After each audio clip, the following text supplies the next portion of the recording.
అనారోగ్యం, ఉద్యోగం, వ్యాపారం అప్పులతో బాధపడుతున్నారా? వెంటనే జేకేఆర్ గురువు గారికి కాల్ చేసి అపాయింట్మెంట్ తీసుకోండి. నమస్తే రమ్మగారు. నమస్తే జయ. ఇది నాకు మంచి కథ.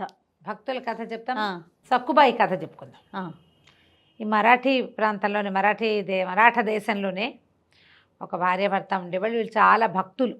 పండరిపురానికి దగ్గర ఊరు వీళ్ళది. అయితే ఈ వీళ్ళకి ఒక అమ్మాయి పుట్టింది. లేక ఒకదే పిల్ల. అయితే ఈ పిల్ల పేరు సక్కుబాయి. వీళ్ళంతా బాయి పేరు కలుపుకుంటారు. కమలాబాయి అలాంటి పేర్లు ఉంటాయి కదా. బాయి అంటే స్త్రీ, బహుశా అలాగే అనిపిస్తుంది పేరు. అయితే ఈ సక్కుబాయి చిన్నప్పటి నుంచి పిల్ల కొంచెం మంచి బుద్ధి కలిగిన పిల్ల, వివేకవంతురాలు, బాగా భక్తి. పక్కనున్న గుళ్ళోకి వెళ్ళేది, వాళ్ళ అమ్మ చెప్పిన మాట వినేది, స్నేహితులతో ఆడుకునేది, బుద్ధిమంతురాలుగా ఉండేది. చిన్నప్పుడట ఒక 7-8 సంవత్సరాల వయసు ఉన్నప్పుడు, 8 ఏళ్ల వయసు అప్పుడు వాకిట్లో కూర్చుని మట్టితో గుడి కట్టుకుంటోంది. పిల్లలు ఇసుక గూళ్ళు కడతారు కదా, అవును. పిచ్చి గూళ్ళు, చిన్న చిన్న గూడులా కట్టి దాని ఇట్లా గుడిలాగా చేస్తుంది. సదానందుడు అనే ఒక సిద్ధుడు, ఒక యోగి ఆ దారిలో వెళ్తున్నాడు.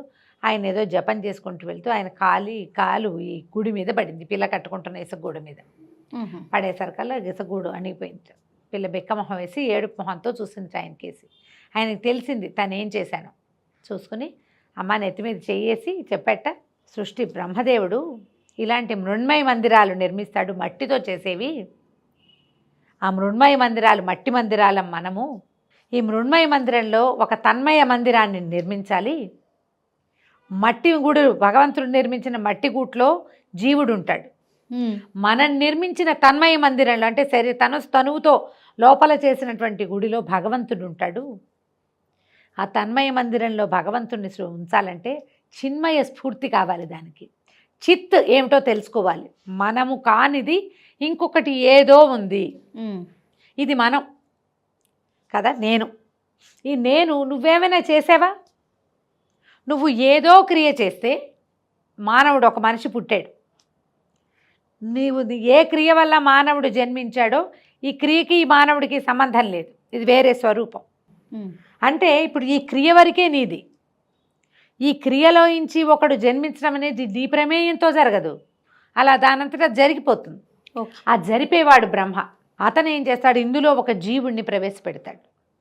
ఆ జీవుడు భగవంతుడు కట్టినటువంటి మట్టి గుడి, బ్రహ్మ కట్టిన మట్టి గుడి మనలో జీవుడిని ప్రవేశపెట్టి వదిలిపెడతాడు. వీడేం చేయాలి, తన మనసులో ఒక గుడి కట్టాలి. దాంట్లో భగవంతుణ్ణి ఉంచాలంటే ఈ చేత్తో చేసింది, కాలుతో చూసింది, కంటితో తెలుసుకున్నది కాదు. కంటికి కనపడనిది, చేత్తో చేయలేనిది అయినటువంటి ఒక స్వరూపాన్ని అక్కడ ప్రతిష్ఠ చేయాలి. ఆ స్వరూప ప్రతిష్ఠ ఎలా జరుగుతుంది అని చెప్పి ఈ పిల్లకి చెప్పాడు. ఆ స్ఫూర్తిని కలిగిద్దాం, నేను నీకు కలిగిస్తానని పాండురంగ మంత్రాన్ని ఉపదేశం చేసేట 8 ఏళ్ల పిల్లకి. ఆమె ఆ 8 ఏళ్ల పిల్ల అప్పటి నుంచి పాండురంగ మంత్రం చెప్పుకుంటూ ఉండేది. భగవంతుడు, ఇప్పుడు నువ్వు చేసేది ఏది భగవంతుడు కాదు, నీ బుద్ధి నిలవడానికి ఏర్పరచుకుంటావు. గుళ్ళు గోపురాలు ఎన్నున్నాయి జయ. అవునండి, ఎన్ని వేల లక్షల దేవాలయాలు ఉన్నాయి, ఎన్నో ప్రతిమా స్వరూపాలు.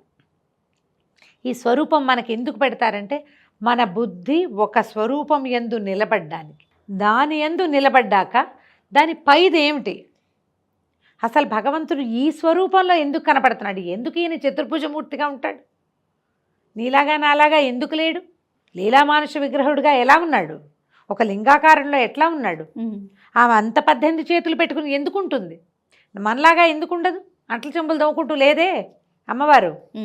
ఎందుకు ఒక ప్రత్యేక స్వరూపం. నీలో నీకు తెలియని భగవదంశ ఒకటి ఉంది, అది ఎన్ని రూపాలైనా ధరించగలదు. నీలో, నాలో, పిచకలో, పందిలో అంతా ఒకటే ఉంది. ప్రతి దాంట్లోనూ ఇలా ప్రత్యేకమైన స్వరూపం ఉంది. అందులోకి వెళ్ళలేకపోతాం మనం. ఎంతసేపు ముక్కు కన్ను వాటినే చూస్తూ ఉంటాం. ఇలాంటి భావాలని ఈయన సదానందుడు ఈ అమ్మాయికి సక్కుబాయికి కలిగించాడు. పిల్లవ కాస్త పెద్దదయ్యాక వివాహం చేశారు. మరాఠీ పేర్లు కదా, మిత్రకాంతుడు అనే పేరున్న ఆయనతోటి పెళ్లి చేశారు. పెళ్లి చేస్తే అత్తగారు వాళ్ళు ఈ పిల్ల భక్తి, పూజ చేసుకోవటం, పాండురంగాన్ని కొలవటం వాళ్ళకి విసుగ్గా ఉండేది. వాళ్ళ ఇంట్లో వాళ్ళంత భక్తిపరులు కాదు. వాళ్ళ భక్తి అంతా గుళ్ళోకి వెళ్ళటం వరకే. జపం చేసుకునే భక్తి ఏమిటో తెలియదు వాళ్ళకి. గుడికి వెళ్ళటం, కార్తీక పురాణం వినటం, అవన్నీ ఏమిటి మొదటి మెట్టు. వాళ్ళ ఆ మెట్టు మీదే కూర్చొని అదే అద్భుతం అనుకుంటారు. ఆ మెట్టు దాటేసింది ఈ పిల్ల చిన్నప్పుడే. ఉమ్. బాగా పని చేయించేవాళ్ళు లొంగదీసి, ఎంత పనో. అయితే ఒకసారి ఏమైందట, పండరి యాత్రకి వెళ్తున్నారు అక్కడ ఆ ప్రాంత వాసులంతా. వెళ్తుంటే వీళ్ళు పండరికి పాటలు పాడతారు. ఆ పండరి యాత్ర పాటలు మహాద్భుతంగా ఉంటాయి, అసలు పిలిచేస్తున్నట్టు ఉంటాయి అన్నమాట. ఆ భక్తి పారవస్యంలో ఈ అమ్మాయి ఏం చేసిందట, ఆ పండరి యాత్రికులతో పాటు 2 చేతులు నెత్తి మీద పెట్టుకుని పాటలు పాడుతూ వాళ్ళ వెనకాల వెళ్ళిపోయిందట. అత్తగారు చూసి ఎవరితోటి లేచకపోతుందని, మరి అంతేగా యాత్రికులు పోతేనే వాళ్ళ వెనకాల పడి వెళ్తుంటే ఏమనుకుంటారు, వాళ్ళకి ఒకటే అర్థమవుతుంది, అంతే. తొలి మెట్టు మీదే ఉన్నారు, మెట్లు ఎక్కలా, వాళ్ళు మొదటి మెట్టు తాలూకు మొదట నుంచుని ఉన్నారు. నుంచున్న వాళ్ళకి అలాగే అర్థమవుతుంది. ఆవిడ లాక్కొచ్చి ఇంట్లో పడేసింది. ఇట్లా చేస్తావా, అట్లా చేస్తావా, ఇట్లా చేస్తావా, తిట్టింది, 2 చెంపకాయలు కొట్టింది. అత్తగారులు కొట్టేవాళ్ళు, ఇప్పుడు అత్తగారులు ఒట్టుగా తిడుతున్నారు. కొట్టి ఏం చేసిందట, ఒక బస్తాడు జొన్నలు అక్కడ పడేసి జొన్న పిండంతా విసరమందిట. వాళ్ళు జొన్న ఎక్కువ తింటారు కదా. అవును. ఆ జొన్న పిండి ఏం విసురుతుంది అమ్మాయి, ఏవో విసిరింది. విసిరి విసిరి విసిరి పాట పాడుకుంటూనే ఏదో తమాషా పండరి యాత్ర పాట కూడా ఒకటి చిన్నప్పుడు నేర్చుకున్నాం మేము, మర్చిపోయినా, గుర్తు రావట్లేదు. పిలుస్తూ ఉంటారనమాట, వెళ్దాం వెళ్దాం వెళ్దాం పండరిపురం యాత్రకి వెళ్ళాలని. నడిచి వెళ్తారు. ఇప్పటికీ కూడా పండరిపురానికి నడక యాత్రికులు బాగా కనిపిస్తారు. ఏ ఊరుంటే ఆ ఊరు నుంచి బయలుదేరి నడుచుకుంటూ వెళ్తారు పాటలు పాడుకుంటూ. ఆ పాట పాడుతూ పాడుతూ సొమ్మసిల్లి పడిపోయిందట. పాండురంగడు వచ్చి ఆమె బదులు మొత్తం బస్తా పిండంతా విసిరేసాడు. ఈవిడ స్వరూపంలోనే, ఈవిడ రూపంలోనే పిండి విసిరాడు. ఆవిడ ఏ టైంలో లేచినా అత్తగారు లేచి చూస్తోంది కోడలు ఏం చేస్తోంది అని. 12ంటికి లేచింది, పిండి విసురుతోంది కోడలు. 2ంటికి లేచింది, కోడలు పిండి విసురుతోంది. 4ంటికి లేచినా విసురుతోంది. తెల్లవారి ఇంతకీ అమ్మాయి అక్కడ లేదు, ఓ పక్కన సమస్యలు పడుకున్నది. పొద్దున్నే లేచి క్షమించత్తయ్యా నేను పిండి విసరలేకపోయానంటే నిర్ఘాంతపోయారు ఇంటిల్లి పాది. తింటూ పదగా ఇది ఇక్కడే ఉంది, పిండంతా విసరమని పడి ఉంది. ఆవిడ చూసింది కదా. దాంతో అత్తగారు ఏమనుకుందంటే దీనికి భగవంతుడు సహాయం చేస్తున్నాడని అర్థమైంది. కోపం పట్టలేకపోయింది. భగవంతుడి సహాయం కూడా అయినా సరే ఆవిడకి దీనికి దేవుడు దిగి రావడం ఏంటి, వెర్రిబొందా, దీనికి ఎందుకు రావాలి దేవుడు దిగి? ఓకే. మీకు ఇలా పోటీ పెట్టుకోవడానికి పంతానికి భక్తి గిక్తి అడ్డం రావు. భగవంతుడు కూడా కాదు, వాడికి ప్రత్యక్ష అవటం ఏమిటి, అలా కదా కావాలి, నాకు కదా కావాలి. మేము రోజు గుడిలోకి వెళ్ళేవాళ్ళం. ఇది గుడికి వెళ్ళదు గోపురానికి వెళ్ళదు, ఎంతసేపు గుడి కూడా అని జపం చేస్తుంది. దాంతో ఏమవుతుంది, గుడికి వెళ్ళి దర్శనం చేసి పువ్వులు సమర్పిస్తే కదా భగవంతుడు వచ్చే దానికి వస్తాడు. దీనికి ఎట్లా వస్తాడు? మళ్ళీ ఒకసారి పండరి యాత్రకి చాటింపు వచ్చింది ఊళ్ళో. వచ్చేసరికల్లా ఈవిడ వెళ్దామనుకుని అడిగితే అత్తగారు ఒప్పుకోక మజ్జిగ కవ్వం కట్టే స్తంభానికి వేసి కట్టేసింది. యాత్ర కిందటిసారి వెళ్ళిపోయింది కదా, తన్మయత్వంలో వాళ్ళ వెనకాల పోతోంది, అందుకని లాక్కొచ్చింది కదా అత్తగారు.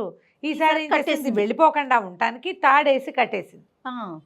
రాత్రి కట్టేశారు. సాయంకాలం తెల్లవారుజామున కృష్ణుడు అత్తగారి రూపంలో వచ్చి తాడోడదీసి పండరిపురం వెళ్ళి రమ్మని ఆజ్ఞ ఇచ్చాడు.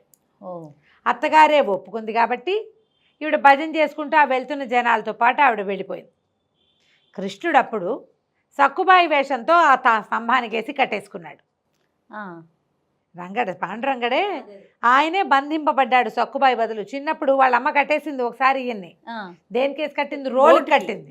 ఈసారి మజ్జిగ చేసే కవ్వం స్తంభానికి వేసి కట్టుబడి నుంచునున్నాడు. అత్తగారు వచ్చింది, తెల్లవారు చూసుకుంది, పండరి యాత్ర వెళ్ళిపోయింది, ఇంక ఇదేం చేయదని బూడదీసింది కట్లు. ఇప్పుడు సక్కుబాయి వచ్చేదాకా ఎవరు చేయాలి పనులు? ఇక్కడ కృష్ణుడే చేయాల్సింది. రంగడు పాండురంగడు పని చేయాల్సింది.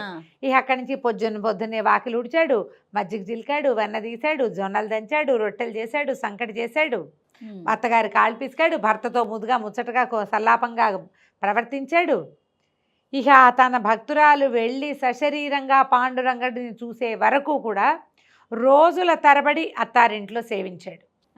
ఈ భగవంతుడితోటి సేవించబడ్డం వల్ల అత్తగారు కూడా ఒక రకంగా మెతగ్గా అయిపోయిందట. ఇంతలో ఏమైంది, 5 రోజులు 3 రోజులు గడిచింది, ఒక 3 days గడిచింది. 3 రోజుల పాటు భగవంతుడే వీళ్ళింట్లో సేవించాడు కోడలి బదులు.